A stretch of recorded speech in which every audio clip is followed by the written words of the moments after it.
Good morning students. आज हम BA प्रथम वर्ष में प्राचीन भारत का इतिहास पुस्तक के ऊपर चर्चा कर रहे हैं। आज का हमारा टॉपिक है हर्षवर्धन का शासन प्रबंध। हर्षवर्धन केवल एक महान विजेता ही नहीं अपितु एक सुयोग्य प्रशासक भी था। वस्तुतः विशाल साम्राज्य की रक्षा और दृढ़ता के लिए सुसंगठित, सुव्यवस्थित और प्रभावशाली शासन व्यवस्था आवश्यक है। हर्ष भी इस तथ्य से अनभिज्ञ नहीं था। अतः उसने अपने जो पूर्ववर्ती गुप्त साम्राज्य थे उसको, उनकी जो शासन व्यवस्था थी उसको आधार बनाकर समयानुकूल और आवश्यकता अनुसार उसमें परिवर्तन किया और अपनी शासन व्यवस्था का निर्माण किया। वस्तुतः हर्ष की शासन व्यवस्था गुप्तकालीन शासन प्रणाली की प्रतिछाया भी थी। अब इसके जो शासन प्रबंध था उसके बारे में हमें बाणभट्ट द्वारा जो रचित हर्ष चरित्र है उससे जानकारी मिलती है। हैंसांग जो उसके शासन काल में आया था उससे हमें उसकी यात्रा वृत्तांत से इसके बारे में जानकारी मिलती है। इसके अतिरिक्त हर्षकालीन जो मधुबन और बांसखेड़ा के अभिलेख और उसकी मुद्राएं हैं उससे हमें इसकी जानकारी मिलती है। तो सबसे पहले हम केंद्रीय शासन के ऊपर चर्चा करेंगे। केंद्रीय शासन में जो राजा होता था वो सर्वोच्च पदाधिकारी होता था, मतलब शासन में सम्राट का सर्वोच्च स्थान था। शासन संबंधी सभी सर्वोच्च शक्तियां हर्ष के हाथों में या सम्राट के हाथों में केंद्रित होती थी। सेनापति, न्यायाधीश, मंत्रियों या अन्य उच्च पदाधिकारी थे उनकी नियुक्ति सम्राट द्वारा ही की जाती थी। वह आज्ञा पत्र व घोषणा पत्र निकालता था। प्रधान न्यायाधीश का कार्य करता था। युद्ध में सेना का नेतृत्व भी करता था। उसे परम भट्टारक, परमेश्वर, परम देवता, महाराजाधिराज, एकाधिराज, चक्रवर्ती आदि अनेक उपाधियां प्राप्त थी। यद्यपि हर्षवर्धन को व्यापक अधिकार प्राप्त थे परंतु वह निरंकुश सम्राट न होकर एक प्रजावत्सल और आदर्श शासक था। वह अपनी प्रजा की नैतिक और भौतिक उन्नति के लिए सदैव प्रयत्नशील रहता था। तो इस प्रकार जो है हर्ष का शासन प्रबंध था उसमें हर्ष जो था या शासक जो था वो उसका स्थान सर्वोच्च होता था। इसके अतिरिक्त उसने अपनी मंत्री परिषद का भी निर्माण किया था। शासन प्रबंध में सहायता देने के लिए एक मंत्री परिषद होती थी। इसका उल्लेख बाणभट्ट की जो हर्ष चरित्र थी उसमें इसका उल्लेख होता है।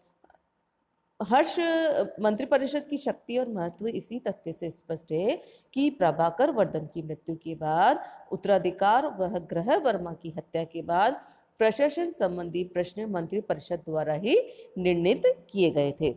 तो हर्ष का जो प्रधान सचिव था भांडी था। भांडी कौन था? उसका ममेरा भाई। और संदीप विग्रह था। अवंती सिंहनाथ उसका सेनापति था। स्कंदगुप्त उसका एक अन्य योग्य मंत्री था और हस्ती सेना का सेनापति था। इसके अतिरिक्त मधुबन लेख से कुछ अन्य अधिकारियों के नाम भी पता चलते हैं। देखो मैंने आपके इसमें वीडियो में भी डाला है कि मंत्री को सचिव या अमात्य कहा जाता था। संधि विग्रह युद्ध मंत्री होता था। कटुक गज सेना का सेनापति होता था। अक्ष पटालाधिकृत जो होता था ये सरकारी कागज पत्र रखने वाला होता था। वृद्धवासर ये अश्व सेना का सेनाध्यक्ष होता था। मीमांसक ये न्यायाधीश होता था। गृह शासन साम्राज्य की विशालता के कारण समुचित शासन के लिए साम्राज्य अनेक प्रशासन विभागों में बांटा गया था। प्राप्त साक्ष्यों के अनुसार हर्ष के शासनकाल में जो पदाधिकारी होते थे उसमें पुरोहित, महासंधिवर्गक, दंड भंडारिक, अक्ष पटालाधिकृत, ये सबके बारे में आपको मैंने इसमें वीडियो में लिखा हुआ है। महाबलाधिकृत, सेनापति, वृद्धाश्वर, कटुक, चाट भाट, दूत, उपरिक्त, आयुक्त, मीमांसक, महाप्रतिहार, भोगिक, ये सारे होते थे, सेवक होते थे। तो ये सारी चीजें होती थी। इसके अलावा जो न्याय विभाग होता था उसमें राजद्रोह के लिए जो राजद्रोह करता था, एक्चुअली हर्षवर्धन एक न्यायप्रिय सम्राट था और वो निष्ठापूर्वक न्याय करता था। ये सर्वोच्च न्यायाधीश के रूप में भी कार्य करता था और उसका निर्णय अंतिम माना जाता था। अपराधों की भांति जांच पड़ताल की जाती थी और अपराध सिद्ध होने पर अपराधी को कठोर दंड भी दिया जाता था। हर्ष के समय में कठोर दंड व्यवस्था भी थी। राजद्रोह के लिए आजीवन कारावास का दंड दिया जाता था। सामाजिक नियमों का उल्लंघन करने पर, माता पिता के साथ अनुचित व्यवहार करने पर, विश्वासघात करने पर अंग भंग भी किया जाता था। देश निर्वासन का दंड भी प्रचलित था। साधारण अपराधों के लिए अर्थदंड दिया जाता था। फौजदारी अपराधों के लिए कठोर दंड मिलता था और कारावास में बंदियों के साथ कड़ाई का व्यवहार किया जाता था। चीनी यात्री हैंसांग के अनुसार अपराधी का पता लगाने के लिए जल परीक्षा, अग्नि परीक्षा, तुला परीक्षा प्रचलित थी। कठोर दंड व्यवस्था के फलस्वरूप अपराधियों की संख्या बहुत कम थी।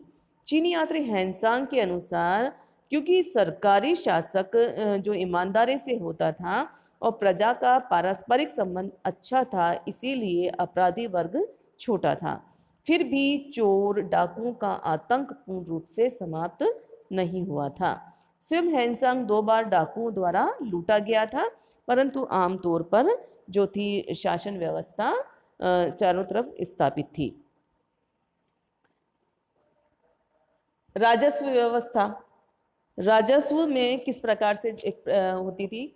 आय व्यय माना जाता था। ये राजस्व व्यवस्था से संबंधित था। तत्कालीन परिस्थितियों के अनुसार जो राजस्व व्यवस्था अपनाई गई, उसके शासनकाल में आय के जो प्रमुख साधन थे वो थे उद्रंग था भूमि कर, उपरिक्त नियमित कर के अतिरिक्त कर, धान्य कुछ विशेष अनाजों का कर, हिरण्य खनिज पदार्थों पर लगाया गया कर, न्याय शुल्क, अर्थदंड। इन करों के अतिरिक्त दूध, फलों, चारागाहों, घाटों, नदियों आदि पर भी कर लगाया जाता था। बाजार और मंडियों में बिकने वाली वस्तुओं पर बिक्री कर भी लगाया जाता था। राज्य की आय का मुख्य साधन भूमि कर था तथा उपज का 1/6 भाग भूमि कर के रूप में वसूल किया जाता था। राजकीय आय को बड़ी उदारता से व्यय किया जाता था। हैंसांग के अनुसार राजकीय व्यय के 4 भाग थे। एक भाग धार्मिक कार्यों तथा सरकारी कामों में खर्च होता था और दूसरा भाग बड़े बड़े सार्वजनिक अधिकारियों पर खर्च होता था। तीसरा भाग विद्वानों को पुरस्कार देने के लिए खर्च होता था, तो चौथा भाग विभिन्न संप्रदायों को दान में दिया जाता था। सेना व पुलिस विभाग, अपने साम्राज्य की रक्षा के लिए हर्षवर्धन ने एक विशाल, स्थायी और अनुशासित सेना का गठन किया था। हैंसांग के अनुसार हर्ष की सेना में 60,000 हाथी, 1 लाख घुड़सवार थे, ऊंट भी थे काफी संख्या में।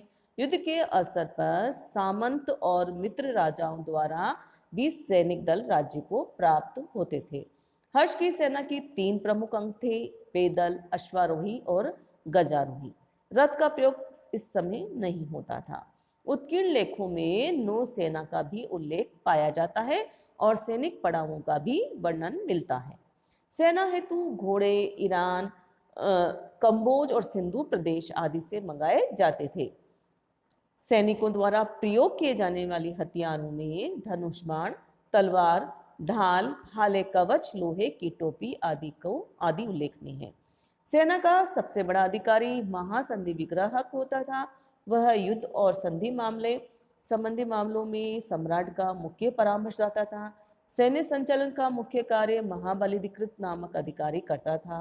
उसके नीचे बलाधिकृत, सेनापति, बृहदाश्वर, भटाश्वपति, कटुक, पाती आदि होते थे। ठीक है। इसके पश्चात सार्वजनिक निर्माण कार्य भी किया जाता था। सार्वजनिक निर्माण कार्य एक्चुअली हर्षवर्धन जो था एक प्रजावत्सल शासक था और अपनी प्रजा की भलाई करना अपना परम कर्तव्य मानता था। उसने अनेक धर्मशालाओं, औषधालयों, मठों, विहारों, स्तूपों, मंदिरों आदि का निर्माण करवाया। हर्ष विद्वानों और साहित्यकारों को उदारतापूर्वक संरक्षण प्रदान करता था और नालंदा तथा अन्य शिक्षण संस्थाओं को नियमित आर्थिक सहायता प्रदान करता था। वह बड़ा दान प्रिय था। दीन दुखियों, असहायों, अनाथों, भिक्षुओं आदि की उदारतापूर्वक सहायता करता था।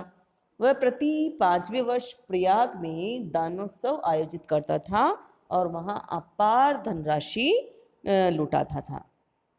इसके पश्चात हम प्रांतीय शासन के ऊपर चर्चा करेंगे। गुप्त काल की भांति ही हर्ष का शासन भी शासन की सुविधा की दृष्टि से अनेक प्रांतों में विभाजित था। प्रांतों को भुक्ति या प्रदेश कहा जाता था। प्रांतीय शासक को उपरिक महाराज, महासामंत, गुप्ता, भोगपति, कुमारमात्य आदि कहते थे। प्रांतीय शासकों की नियुक्ति सम्राट स्वयं करता था। प्रत्येक प्रांत विषयों में और विषय तहसीलों में विभक्त थे। विषय का शासक की जो नियुक्ति होती थी प्रांतीय शासकों द्वारा की जाती थी और विषय का जो अधिपति होता था उसे विषयपति कहते थे। विषयपति के केंद्र अधिष्ठानों में होते थे जहां उसके कार्यालय होते थे। प्रांतीय शासकों और विषयों के शासकों की सहायता के लिए दांडिक, चौरडिक, दांडपाशिक आदि पुलिस कर्मचारी होते थे। जो विषय थे वह पठन में विभक्त थे और पठन अनेक गांव में विभक्त थे। ग्राम शासन की सबसे छोटी इकाई था। ग्राम का शासन गांव के प्रतिष्ठित लोगों द्वारा चलाया जाता था जो महत्तर कहलाते थे। गांव के अधिकारी ग्रामिक कहलाता था। बाण ने अग्रहारिक नामक अधिकारी का भी उल्लेख किया है जो संभवतः दान में दी गई भूमि का प्रबंध करता था।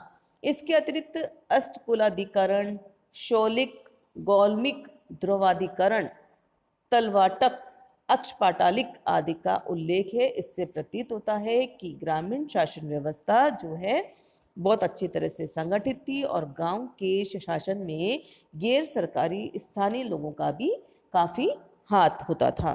तो इस प्रकार हर्ष का संपूर्ण प्रशासनिक ढांचा मानवीय आधार पर संगठित था। वह अपनी प्रजा को अपनी संतान के तुल्य समझता था और उसकी भौतिक एवं नैतिक उन्नति के लिए सदैव प्रयत्नशील रहता था। चीनी यात्री हैंसांग ने हर्ष के शासन के स्वरूप पर प्रकाश डालते हुए लिखा है कि हर्ष का शासन उदार सिद्धांतों पर आधारित था। शासन सूत्र लोक कल्याण की भावना से संचालित होता था। परिवार का पंजीकृत करवाने का नियम नहीं था और लोगों से बेगार नहीं ली जाती थी। स्वतंत्र वातावरण में अपनी परिस्थितियों की अनुकूल प्रजा का विकास होता था। तो ये था जो हमने पढ़ा हर्षवर्धन का शासनकाल। धन्यवाद।